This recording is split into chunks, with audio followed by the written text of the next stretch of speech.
যখন সিজদায় যায় কপালটা তার মাটিতে লাগে না, রহমানের দরবারে গিয়ে লাগে।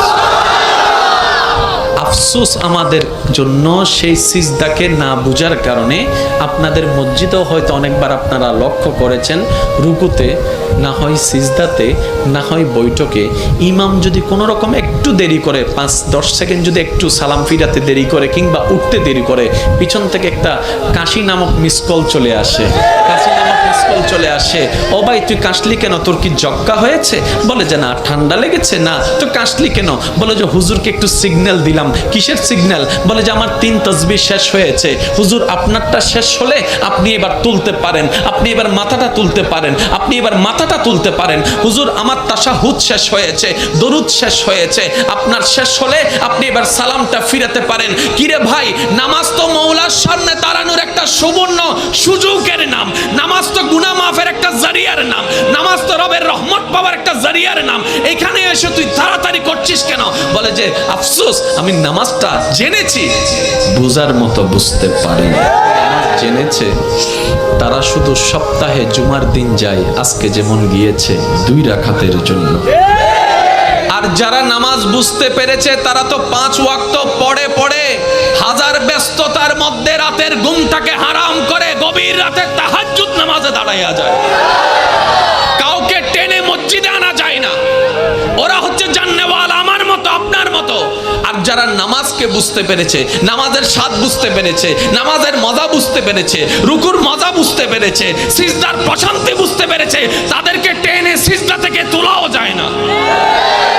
সেজন্য এখন আপনারাই সিদ্ধান্ত নেন, কি জানার তলে থেকে ঝগড়া করবেন নাকি বুঝার তলে থেকে মওলার সাথে প্রেম করবেন। আপনাদের ব্যাপার, আপনাদের ব্যাপার, আপনাদের ব্যাপার, যার যার ব্যাপার। সব একটা কথা বলি, আল্লাহ আমাদেরকে দুনিয়াতে যতটুকু বিশা দান করেছেন অর্ধেক হায়াত শেষ, বাকি আছে আমাদের অল্প একটু। ভাইয়া ভাইয়া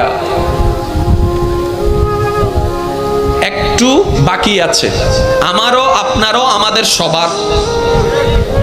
মরার সময় অন্তত এমন কিছু রেখে যেন না, যেন এলাকার মানুষ আপনার মৃত্যুর সংবাদটা শুনে আলহামদুলিল্লাহ বলে।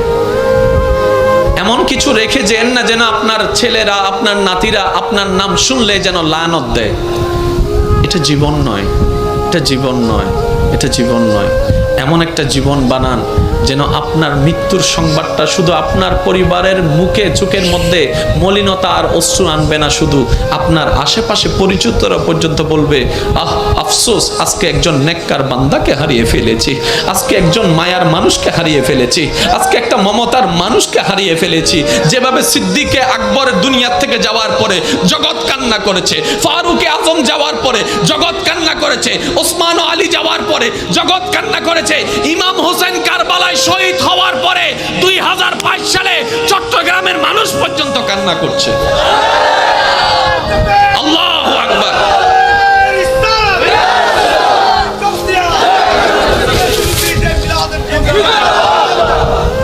কে দিছে?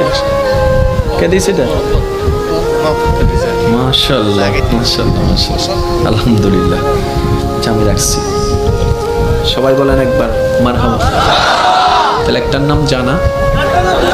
অনেকে বলবেন হুজুর এই জানা এবং বোঝা শব্দ নিয়ে এতক্ষণ সময় পার করে দিলে কেমনে হবে? ভাই জানতে বেশিক্ষণ লাগে না, বুঝতে একটু সময় লাগে। এবার আসেন, জানাটা হয় কোন জায়গায়, বোঝাটা হয় কোন জায়গায়। মনোযোগ, মনোযোগ আছে। এবার আগে একটা কথা আমি শুনতে চাই, ওলামায়ে কেরাম এবং মুরব্বীরা যারা স্টেজ আছে আপনারা কেউ রেসপন্স দিবেন না, শুধু আমার ভাই যারা আছেন রেসপন্স দিবেন। সফল হতে চান না ব্যর্থ হতে চান? আরেকটু জোরে। কবর কি অন্ধকার বানাতে চান না আলোকিত বানাতে চান? হাসরে কি বেইজ্জত হতে চান নাকি ইজ্জত পেতে চান? জাহান্নাম পেতে চান না জান্নাত পেতে চান? আর এই সবগুলা পাওয়ার জন্য একজনকে খুশি করতে হবে, তিনি কে? সুতরাং আল্লাহকে যদি খুশি করতে মনেই চায় তাহলে কিছু কাজ করতেও হবে, কিছু কাজ বাদ দিতেও হবে। এমনি তার হবে না, কিছু কাজ করতেও হবে, কিছু কাজ বাদ দিতেও হবে।